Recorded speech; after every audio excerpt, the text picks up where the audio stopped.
So this video is coming out a little late. Sue me, I've been busy. Also, the aura forming video was more important, you all understand. Brainrot always takes priority over setup events like these, but as a result, you get to have me make a few videos in quick succession, hopefully. So, without wasting time, let's jump into the world of Arknights and explore Nymph's journey through Kazdel, which builds up to the stories given to us in Integrated Strategies 5, Sorkaz Phonocide Fables.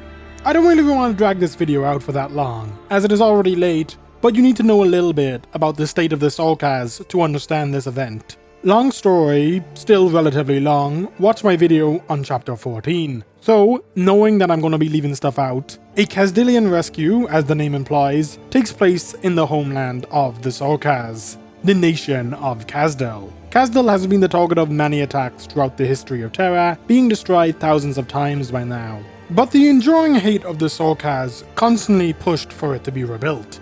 As such, perhaps no city needed to be a mobile city more than Kazdel. Not only must it outrun the ever-expanding and ever-destructive catastrophes that plague Terra, Kazdel must forever remain one step ahead of its enemies if it wishes to remain a landmark on the continent of Terra. As such, the soul of Kazdel is fed by this hatred. The great furnace that powers Kazdel, fed by not only the hatred of the Sorkaz, but by their enemies as well. The very sensibly named Soul Furnace. Now, with such a cheery name, it must no doubt be powered by sugar, spice, and everything nice. Unfortunately not, for the Sorkaz can never get anything nice. Chemical X for the Soul Furnace is the disembodied souls of those abandoned by Originium, the Revenants. A Powerpuff Girls reference probably isn't the most relevant and even thematically appropriate thing, and is possibly pushing it a little far. Questions probably better answered in my own time. But one question that can't be is, what are Revenants? The Revenants are those who are ejected by Originium and are trapped in the world, unable to pass on and forced to watch the cruel history of their race. Long story short, the first king of the Sorkaz used the first piece of Originium to tactically nuke the enemies of Kazdel. Of those who died, some left the world and became the myriad of souls. Those left behind became the spirits that haunt the land.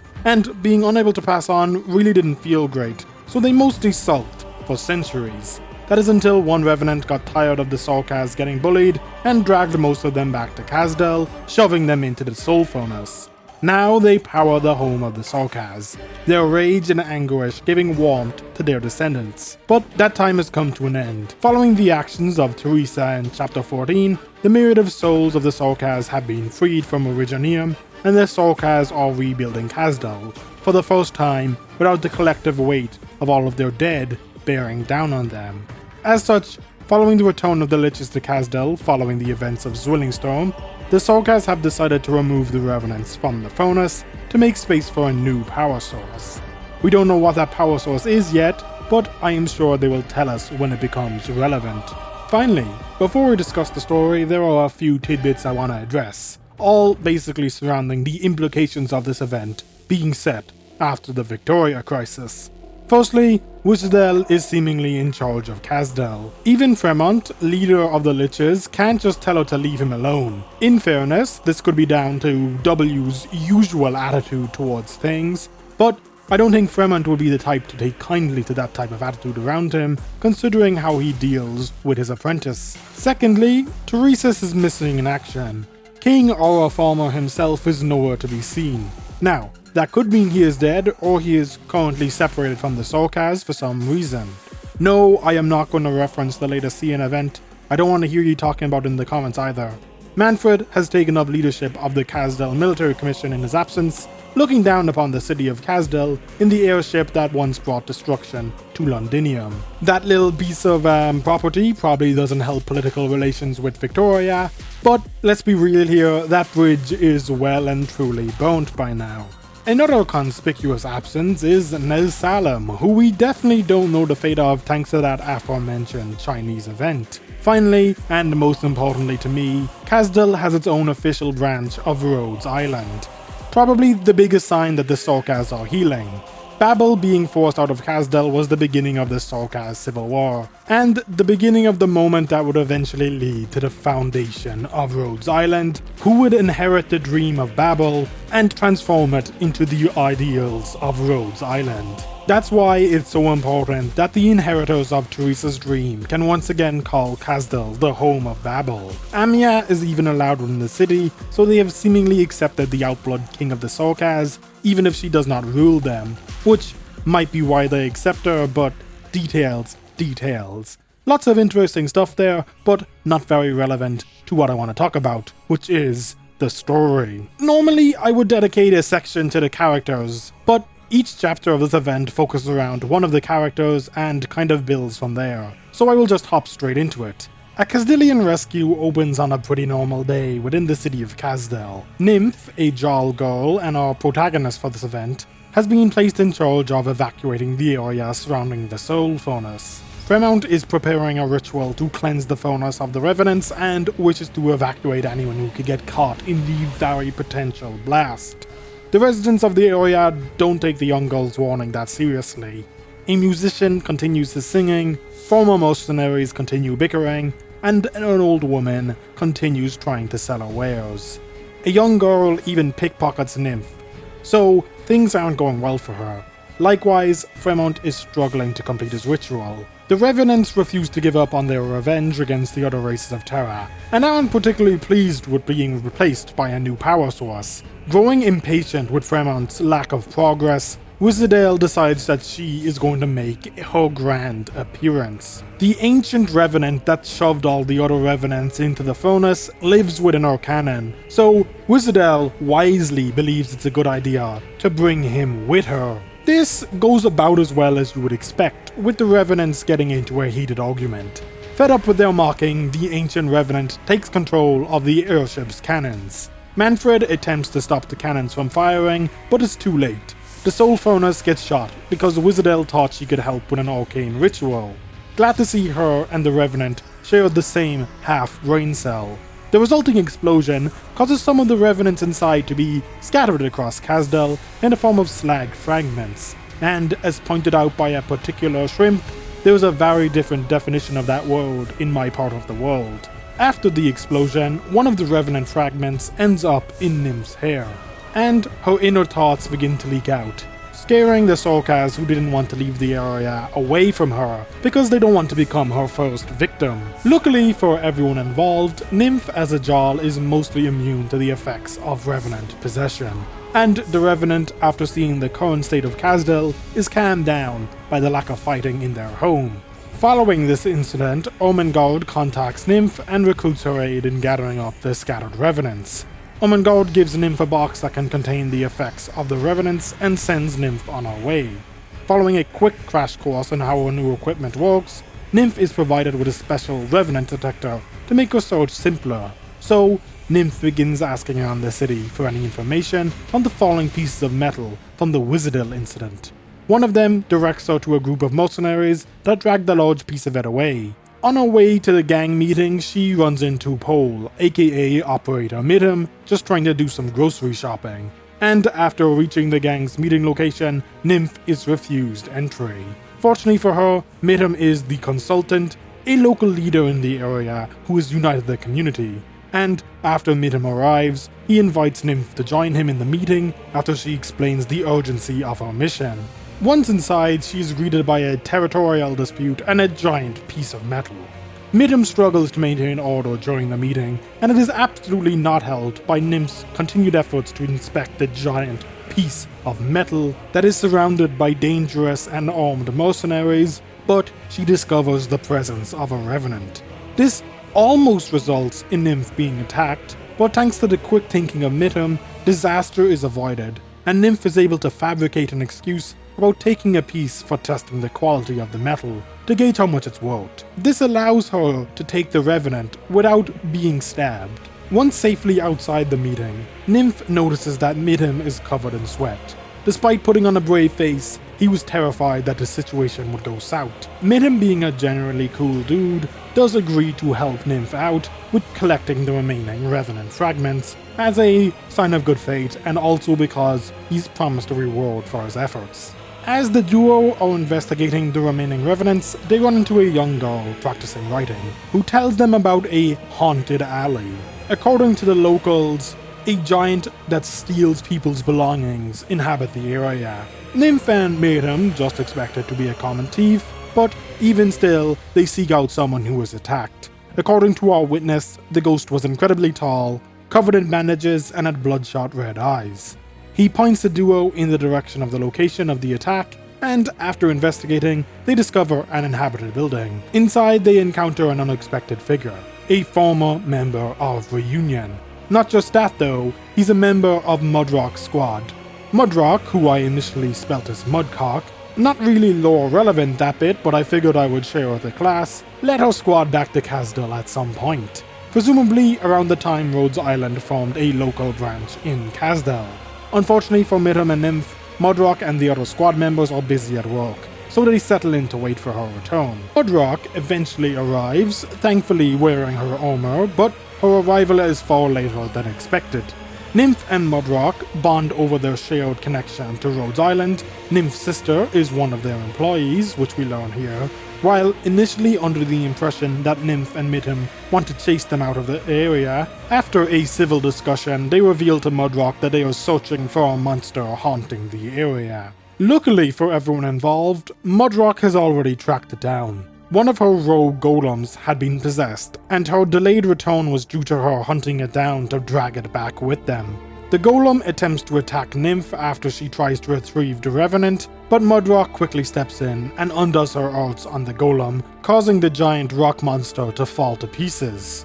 Following resolving the revenant issue, Mudrock offers to take Nymph to meet Amia, although Nymph declines, as she has to resolve the misunderstanding about her haunted anyway, but she, at one point I'm sure, will take Mudrock up on that offer. Following the Mudrockening, Ermengarde contacts Nymph to get an update on her progress. Considering things are going well, Nymph takes a little break and grabs a bite to eat at one of her favorite food stalls. While here, she spots a rather peculiar looking Sarkaz woman, and let me just say this, she got that shit on for real, dressed to impress. Unfortunately, she is a nice looking brooch that seemingly contains a revenant. Suspecting her interesting attitude to be a side effect of revenant possession, Nymph tries to contact Ermengarde, but receives no response. Without any guidance, and having sent Mitham off to search a different part of the city, she chooses to follow her alone. After following her to a warehouse, Nymph finally makes contact with the woman, learning that she is Crownie Mattel.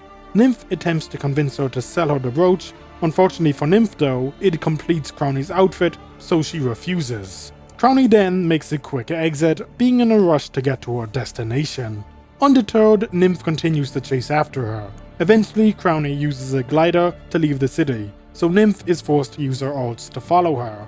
This almost results in Nymph falling to her death, but Crownie comes to her rescue. Once again, however, she quickly leaves the area right after her mission is done.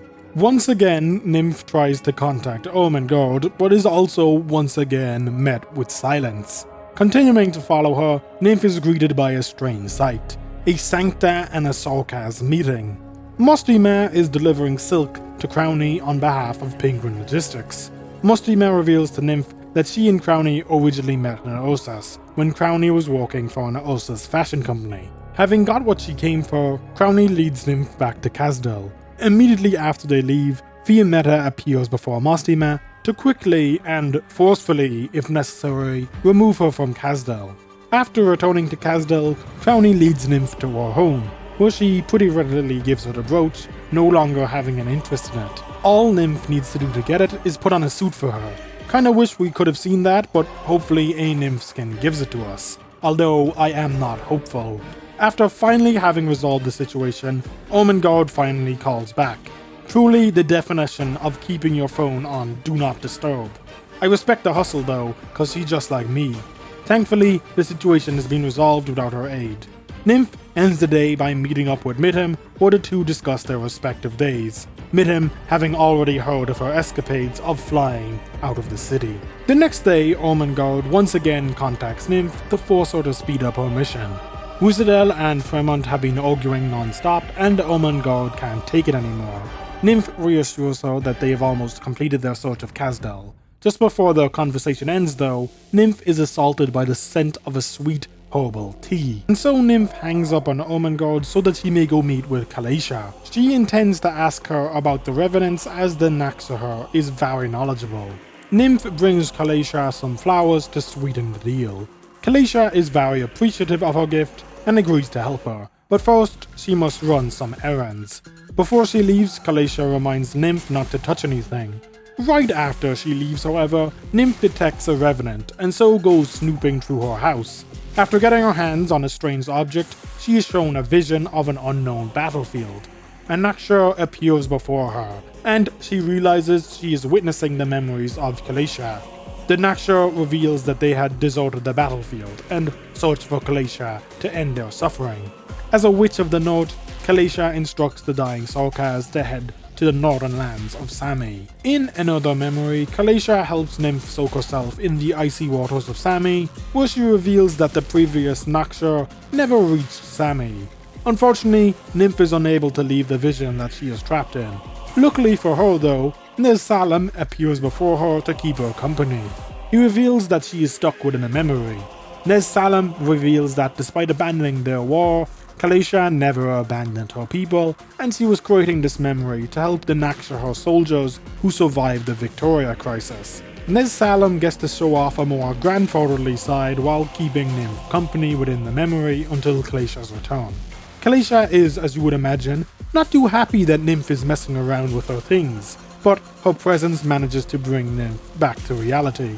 Nymph apologizes for messing around with her things and explains everything that happened to her. Kalaisha uses her oaths to subdue the Revenant in her home, but unfortunately for her, the process overloads Nymph's oaths and causes Nymph to bring the house crashing down around them. Midham, who is nearby, rushes to the scene of the commotion, where he sees Nymph in the process of rebuilding Kalaisha's home. Kalaisha really cannot catch a break with getting visitors that destroy her things, just ask anyone who's played Integrated Strategies 4. During this whole situation, the Tin Man of Lone Trail fame has been strolling around Kazdel. Although he is finally within range of Nymph's detector, and so the young Sarkaz restrains him and begins carrying him towards the furnace. During the scuffle to drag Tin Man to the furnace, Nymph attempts to contact Ermengarde, but her communicator is broken. Tin Man agrees to repair it if they release him. Midham doesn't trust him though, so Tin Man reveals he is already free and that he couldn't fix the Litz's work if he wanted to. Nevertheless, he agrees to help the duo find Ermengarde, who coincidentally appears before them moments later. The Tin Man is one of the few Revenants who still walk the land in the current day.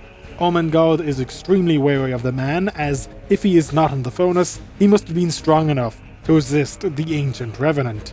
Tin Man is here on his holidays however, and simply wants to meet the Revenants within the furnace. Nymph, having gathered the other Revenants, is allowed by Ermengarde to enter the furnace with the people who helped her acquire them. So a group comprised of Midham, Cherry, Mudrock, Crowny, and Kalaisha is formed. Cherry, as a young girl, is denied entry as you have to be this tall to get on the furnace ride, but the rest make it in without issue. Once inside, Ermengarde asks Tin Man to aid her in completing the ritual Fremont failed to do at the beginning of this event. Her mind is nearly overcome by the Revenants in the process, but Tin Man steps in to keep her safe. Tin Man, who is standing motionless against the wall, reveals that the Revenants can't think freely anymore, and has Midham pass out scraps of paper to everyone. Due to his connection with the Revenants, he's unable to move, so he tells everyone present to write their wishes on the paper before burning them. Ermengarde, having failed to complete the ritual, is being helped out in a different way by Tin Man. The wishes of everyone present calm the Revenants just a little bit. Each of their wishes, each of their dreams, show the Revenants a different version of Kazdel. Different versions that intrigue them, and using Nymph as a conduit, they are able to show those visions, those dreams, to everyone present, leading us directly into Integrated Strategies 5, A Sarkaz Phonocide Fables. And as this video is already late, I might as well discuss some of A Sarkaz Phonocide Fables, specifically ending 1, because it kinda ties a nice bow on this event, which I kinda wish was kept in this event, because as it stands, it just ends at that point. So, Fremont barges in our group.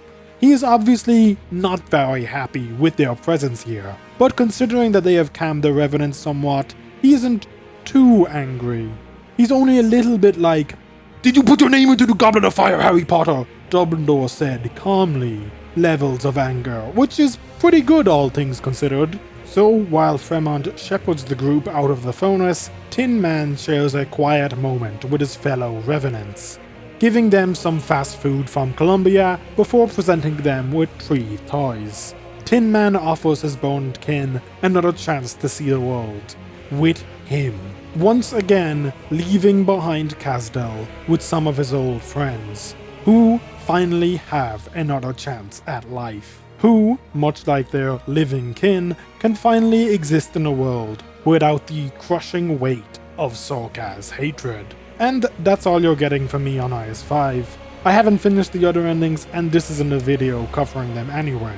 This video has proven to be a little longer than I intended. Regardless, this was a nice little event, and really ties nicely into the story IS-5 wants to tell. Different stories and visions of Kazdel and the Sorkas, which is definitely something I am enjoying currently, especially with how introspective the Tin Man is made in this event. I really enjoyed him in Lone Trail and the Rhine Labs manga, so I am happy to see him get this love. Also, playable Robot Man before Honkai Star Rail, which is kinda funny. And that's all from me today. If any of you were expecting a sequel to the aura forming video, ye been scammed. But there is something in the kitchen right now, but I won't let ye know what that is just yet. Y'all be good people, and I will talk to you in the next one.